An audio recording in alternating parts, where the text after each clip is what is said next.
And now it's time for the Col Dan Rooney Show. I am so excited about my next guest. I'm so honored that he can join me. He is the founder of Folds of Honor. He is Lieutenant Colonel Dan Rooney. He is a PGA golfer. He's amazing. Please welcome Lieutenant Colonel Dan Rooney. Yeah. Applause, applause, applause. You should have applause going for about a half hour because, Dan, when I tell you, Lieutenant Colonel Dan Rooney, can I call you Dan? Yes, absolutely. My friends call me Noonan, so that's my call sign. And you have no say in your call sign as a fighter pilot. You know, it takes to be a fighter pilot, right? It's 2.5 years long program. The government spends $8 million per pilot training us, and only 4.8% of the people make it through. So it's the most expensive, obviously highest attrition rate of any training in the U.S. military. And you get to your squadron after 2.5 years and they give you a name tag and it says F&G on it, which stands for something new guy. And you have that name tag for like the first year of your life as a fighter pilot. And I went to combat with F&G and people are like, hey, Fang? I'm like, no, not exactly. But when you finally get your call sign, you've proven that you are worthy of it. You have no say in it. And so as the only guy, whatever it's worth, a rare bird, to be a PGA golf professional and a fighter pilot.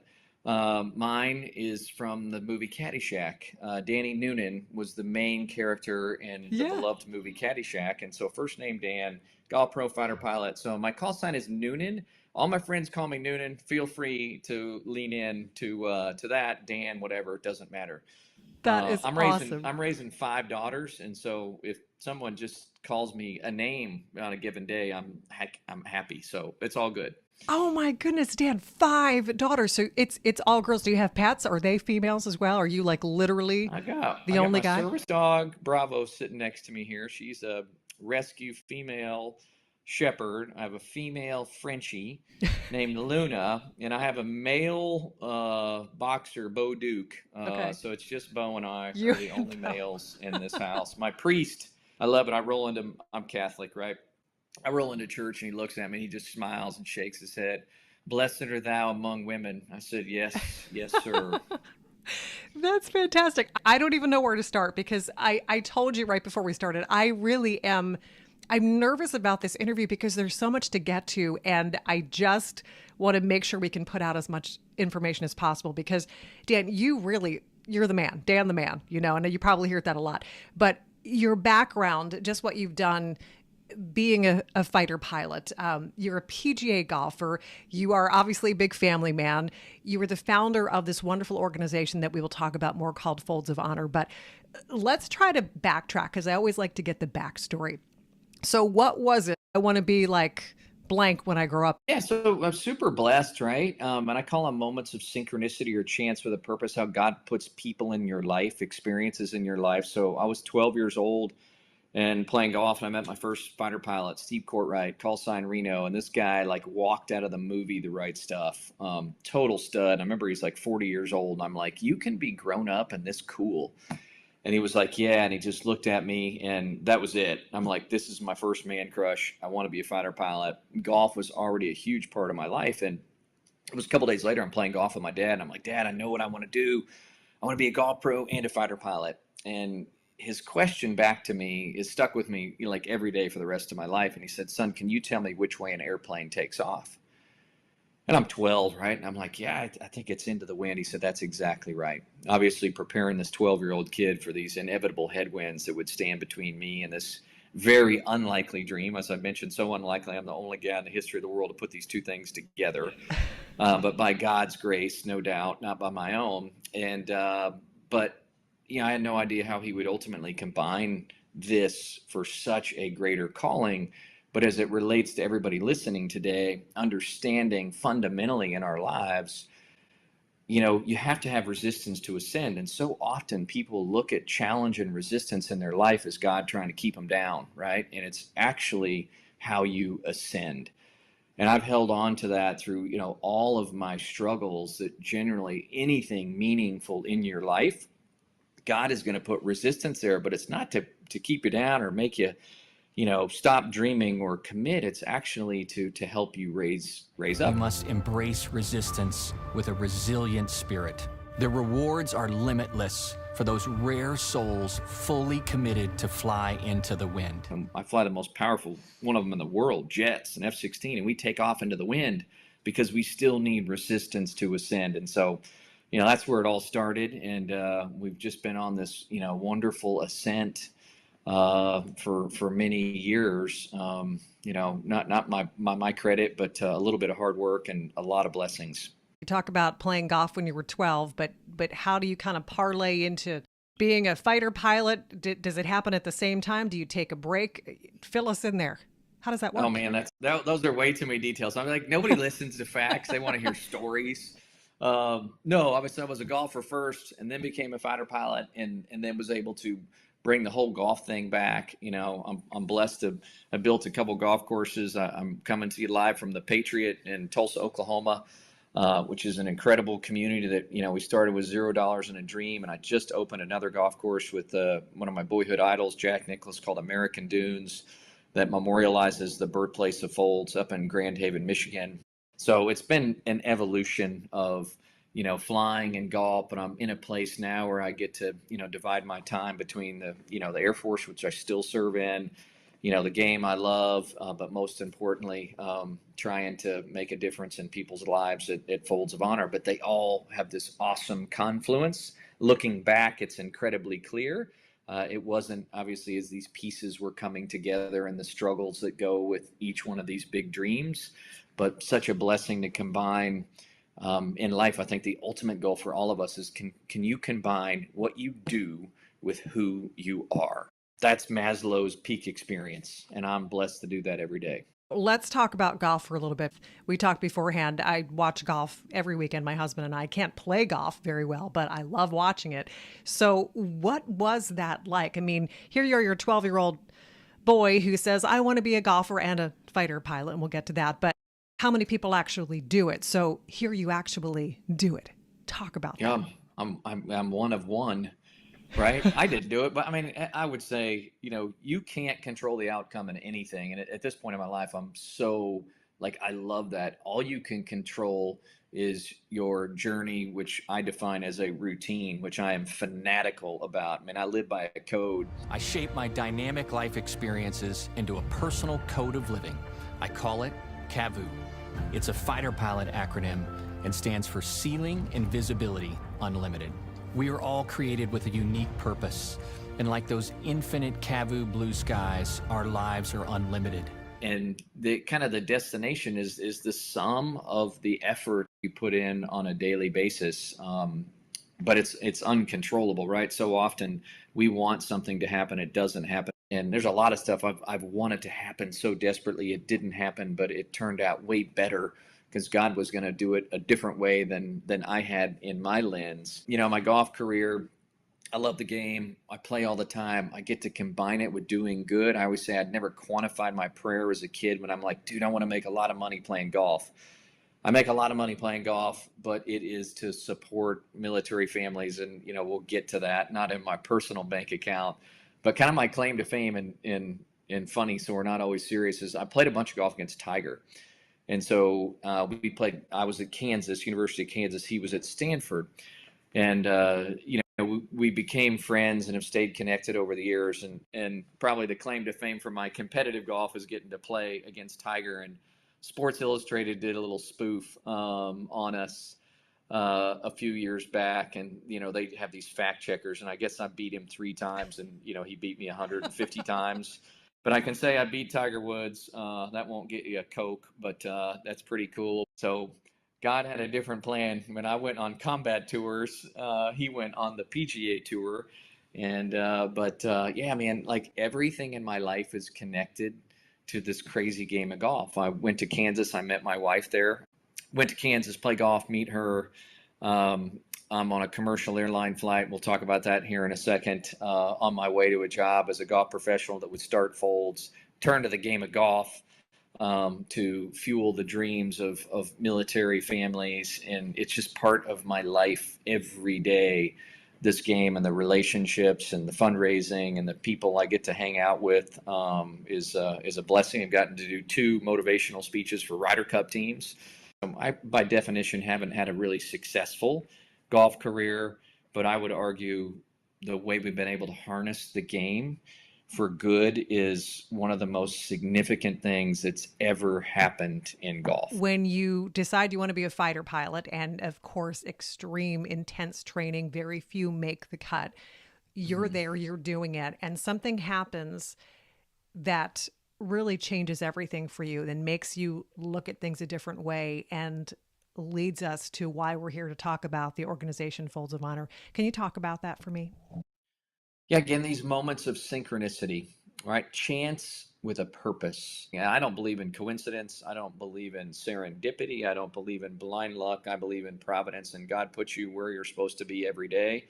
And then we have the free will to act when we're inspired, or ignore it and chalk it up to, oh, that was nice. That felt good. I'm just going to go press on with my plan in life.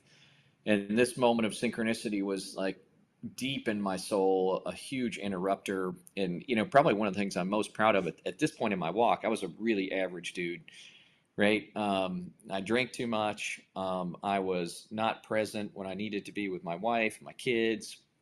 I was living the dream, man. I was a fighter pilot and a golf pro, and really living that lifestyle, which was pretty unhealthy, other than it was a hell of a lot of fun. So I was really comfortable at that point in my walk, and God's like, no, we got a bigger plan here. And I wasn't in a fighter jet this time. I was on a commercial airliner. I land in Grand Rapids, Michigan. It's midnight. As we pull up to the gate, the captain comes over the PA and says that we have an American hero on board. He continues, the captain, by informing us that we are carrying the remains of Corporal Brock Buckland on this flight. And his identical twin brother, Corporal Brad Buckland, was in first class and has brought him those 7,000 miles home. And that night I watched The Other Side of War. As I looked out on the tarmac, the Bucklands on the darkest night of their lives. The thing that really got me, though, was his 4-year-old son.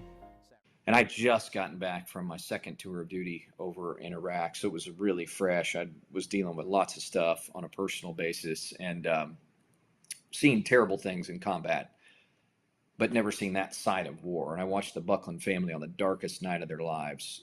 His brothers, his parents, his wife, and his 4-year-old son, as Brock's American flag draped coffin inched down from the cargo ramp. And it hit me, right?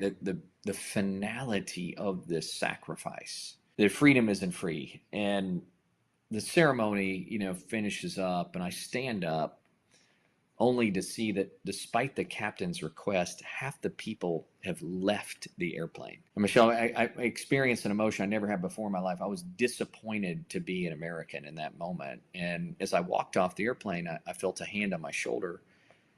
And I looked back, and there was nothing there, but the only thing I will tell you for certain today in our time together was the hand of God. And like one of the most powerful anthems in my life is "Go Before You're Ready." And I learned that as a fighter pilot, because when you go to the F-16, you get 4 rides with an instructor. Your 5th ride is solo, or you wash out of the program. I'm on a $50 million fighter jet, and goes 2.5 times the speed of sound. I go fly it by myself, and I'm completely not ready if it was up to me, but I went. And like this epiphany opened up in my heart, and God's like, man, if you go, I'll do extraordinary things. And if there's like one strand of DNA that ties greatness together, it's that, in my opinion. It's people that go before they're ready. You'll never have it figured out. You'll never have it planned out. Just go. And the universe, God, whatever you want to define it as, conspires for you. I'm convinced. And that's what we did. I got off that airplane and had no idea. I had no money. I'm not very smart.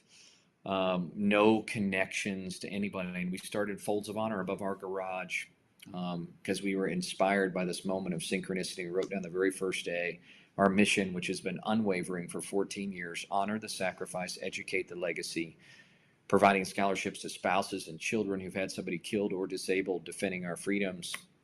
And, I witness it, and I couldn't feel more small every day when I wake up, when you witness God operating in your life, and how humble that makes you, that for whatever reason, I'm the broken guy that he was like, man, we're gonna work through you.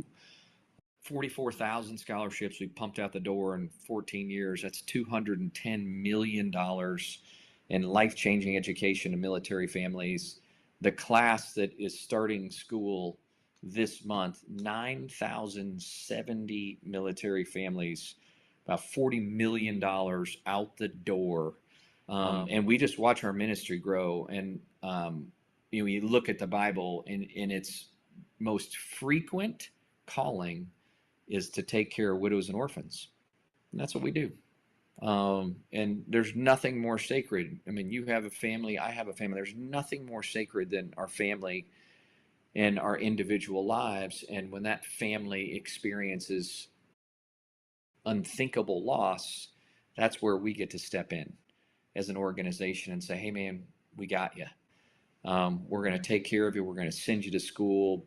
And why education? Because that was always my greatest fear and is my greatest fear. If something happens to me, that my daughters will be set up for success in their life. And that is through the gift of an education. Yeah. And beauty from ashes, and what good has come from tragedy for one family that you were personally touched by in that one event, and how many people have been helped now. So can you share with me, because this is really exciting, there are so many good things happening to raise awareness for Folds of Honor, to bring in more money, to help more people.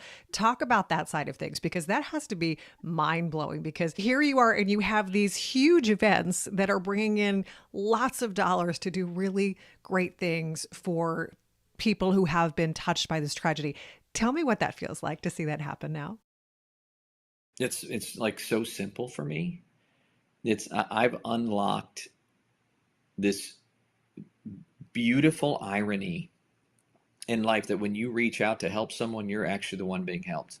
I figured it out. I was with, Jack Nicklaus 2 weeks ago, and he looked at me with this Jack smile and those steely blue eyes, and he just smiled at me. He's like, you got it figured out, don't you? I'm like, yeah, boss. I wouldn't change my job with anybody in the world. I get to get up every day and help people. And it is a drug that if you put it in an IV and once you take it, it changes you forever. To lend a hand, to give a compliment, which is free, and it takes like 3 seconds. It's one of my favorite things to do. I go spread those all over. And it's this currency that we all have to give. And, that's on the micro. Obviously, the macro is, giving somebody a gift and education, but it's more importantly than education. It's about believing in them. And to these events, the cool part about it is Folds of Honor has become this vessel. When people are like, hey, man, I want to do something good with my life, we're like, come on board. We built the ark. We are changing lives. It is an awesome place. And we give people an opportunity to, and, we're super blessed too to have these amazing corporations that are stepping up. And it can, it's Yeti, it's Anheuser-Busch, it's Coca-Cola, it's American Airlines, it's, on and on and on, these huge corporations. We've brought purpose to that machine that's just driven by, man, success is defined by how much money we make this quarter. And we get to create another line of effort that's, oh no, by the way, look how many lives that we got to change. It's a helper's high. That's what they call it, the helper's high. And I love how you put it in perspective. We don't have to have a lot of money to make a big impact. Kind words, somebody stop and compliment you, regardless of what it's for. You're doing a good job. You look nice. It changes everything. A smile, it really can start with something that small. And I love that you brought that out. So if we want to do more, though, if we want to take part, if we want to help out, how can they do that? Yeah, so we it's called the Squadron, and the Squadron manifests itself in all kinds of ways, right? I mean, you could go play Patriot Golf Day, you can do a golf marathon, you can go buy a 12-pack of Budweiser, you can go buy a Yeti, you can go on and make a donation. The donation that we ask for is $13 a month, and that ties back to the 13 folds that bring the flag to its triangle shape. It also ties back for me and like my darkest moment. I was going to quit Folds. This is about 6 years ago, and go be an American Airlines pilot and make a really nice salary and work 12 days a month. And I had a buddy that gave me this wonderful advice on the 13th hole. And I said, "Oh, Carlos, right? It figures you'd give me this advice on the 13th hole. That's my synchronicity number. It's like there are 13 folds in the flag." He was like, "Well, there might be 13 folds in the flag, but that's not the real meaning of the number 13. You look at the Bible, and there's 12 apostles. The big man, Jesus, is number 13. And if you dig deeper into that number, and actually the origins of the number stand for new beginnings. And that's what we offer at Folds of Honor people is a new beginning. But really, it's my hope and prayer when I'm like, yeah, man, I'll come on and talk to you, Michelle. It's like someone will take one thing away that helps them create a new beginning in their life when they're tuned in here. And this is not easy. This is hard, but it is so intoxicatingly rewarding when you can wake up every day and be like, man, I got better today than I was yesterday. And this concept again of 13 and new beginnings, visiting foldsofhonor.org, unshameless plug there, and join our squadron. Support a military family that's going to school, that has given life and limb for our freedoms. And a lot of people don't realize 0.5% of this country woke up this morning willing to die for our nation that serve in the U.S. military. So 99.5% can live free. And this is a very tangible way to say thank you. And when I say it's tangible, 91 cents of every dollar donated goes directly to support these scholarship programs. Your dollar is making a difference. We run, it's in the top 1% of nonprofits in America from an efficiency standpoint. So join us in the fight. Is there a quick story that you can share, the flip side of what these scholarships do and how much of an impact they have on these families? As opposed to like single out one thing, I will tell you, like, the greatest surprise from our recipients is they're like, hey, I couldn't do this without the money, but the fact that you honored our family's sacrifice, you recognized it, is the most powerful piece of what you've done. And you think about this world we live in that's always on to the next day, always on to the next thing. And these families forever live without a loved one, or a loved one that is permanently disabled. And after a couple of weeks, nobody cares anymore. And that's what is so powerful about Folds, is honoring that sacrifice and letting that family know, man, we value you. We value that sacrifice. Let's go make sure you can live your dreams. And then now you're in school now. Yes. And that's when you reached out to Folds of Honor. Then they reached out to me, and they told me to let you know that you got the scholarship. Oh my goodness. Your hard work, dedication, and caring spirit exemplify what Folds of Honor and Budweiser stand for. It means everything. That's beautiful. I don't have the waterproof mascara, Dan. I should have. I should have known better. I should have known better, but just amazing. I'm so happy, once again, that you could be here with me, that you can talk about your backstory, that you can tell people how this came to be, because that in and of itself is just, it's tragically beautiful. And I'm sure that family is just so honored that it was their son, their loved one, their family member that helped spearhead all of this. It just, as you said, it's the honor and just being recognized when we don't live in a world where we take the time to recognize the people that are our true American heroes. It has been an absolute pleasure. Of course, you can go to foldsofhonor.org to find out more information about Folds of Honor, and just $13 a month if you want to be a major supporter there. But there are other ways that you can help out, not just with Folds of Honor. I love that you said, there's just more that we can do in general. Remembering those opportunities to say a kind word, to smile, to help out wherever we can. And it really is, it's life-changing, especially even in our darkest moments. And I've heard this over and over again, when something is going on with our own life, what's the best way to pull ourselves out of it? Look to somebody else whose life is not even up to par of where we are. And there's just always somebody else who's more in need. So I love that you were able to share that with us. I have to ask you before I let you go, did you see Top Gun Maverick? Yeah, I loved it. My girls all looked at me with this smile, and I just nodded my head. I'm like, yep, I'm that cool.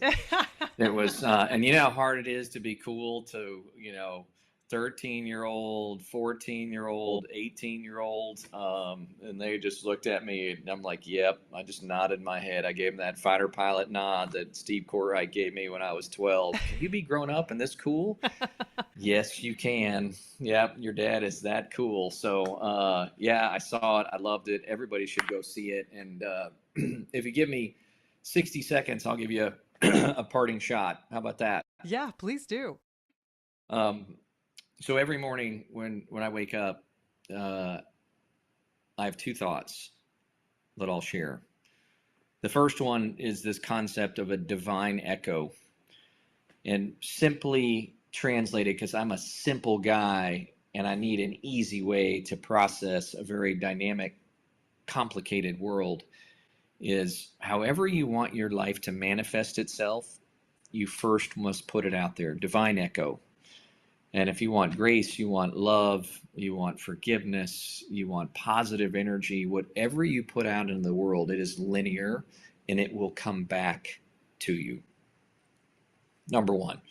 Number two, as I walk with my eyes half closed to the bathroom, because I pulled myself out of bed every morning because it's not easy getting up early, I hope the devil says, man, that dude's out of bed again. And bringing it. So it's been a blessing to share my stories with you. And I said, I hope there's people take one thing away that makes a big difference. We didn't talk about it, but I'll make another plug just because it supports Folds of Honor. It's sitting right here behind me. But Fly Into the Wind. It's in its third print in 18 months from HarperCollins. I'm a nobody. This book is changing people's lives. And basically it's, we talked about how we got to have resistance to ascend. But it is my code of living that I execute every day.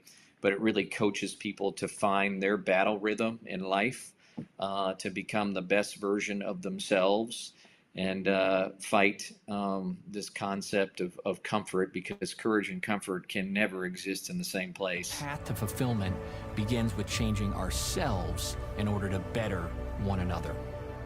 My prayer is that Fly Into the Wind will help you summon the courage and the faith to live a life true to your talents.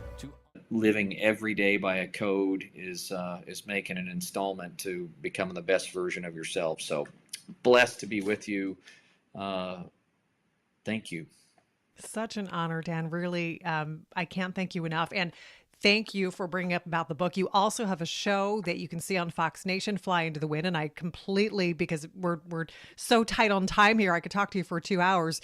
You basically get in a plane and you're flying across the country to talk to amazing people like Herschel Walker and David Faraday. And I can't even think of a few of the others, but really big people with big stories and have overcome some amazing things. And how cool is that? Greg Norman, Greg's doing some crazy stuff with Live right now. But yeah, in the gist of it is, and we'll knock it off with this. But I sit down and I don't ever undervalue what people have achieved. But I really want to talk about what you've overcome. Yeah. And I sit down with these people and I was like, I want to know the day that you weren't going to be able to make it forward, and looking back what you learned and how you got out of that place to where you are now, because that is what defines people. Not winning, not the easy times, but it's like when you are dark and there are seasons of life, man, you're sailing into a storm, you're in the storm, you're on the other side of the storm. But it is gonna happen.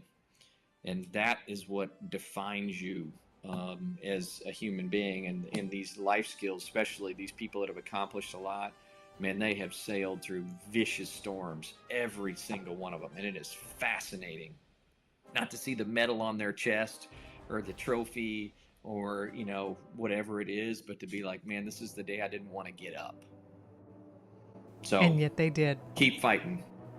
Love it. Lieutenant Colonel Dan Rooney, of course, the founder of Folds of Honor, foldsofhonor.org. You can go and find out more information and a lot more information about you, the organization. And I love your story. I love what you're about. And once again, I am so thankful that you could join me today.